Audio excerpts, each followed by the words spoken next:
Once upon a time, in a cozy little kitchen, lived a boy named Tommy. One sunny morning, he walked into the kitchen, rubbing his belly. Wow, this apple looks so juicy. Just what I need for my adventure. But just as Tommy was about to take a big bite, something amazing happened. Hold on, Tommy. Before you eat me, let me tell you something fun. What? A talking apple? Am I dreaming? Nope, I'm a magic apple, and I've had quite the adventure before landing here. I started my journey on a big, strong tree. One day, I fell into a basket, rolled past a grumpy chicken, and ended up right here. Phew. That's the funniest story I've ever heard. To Tommy's surprise, the other fruits started talking too. Hey, Tommy, you didn't even ask about my story. Yeah, we all have stories. Don't leave us out.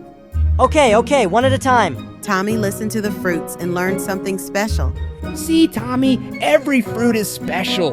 We're here to keep you healthy and strong.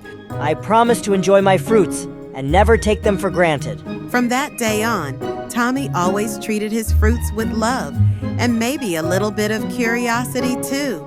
Tommy, you better not eat me next. You're safe, for now. And that's how Tommy learned the magic of healthy eating. What's your favorite fruit story?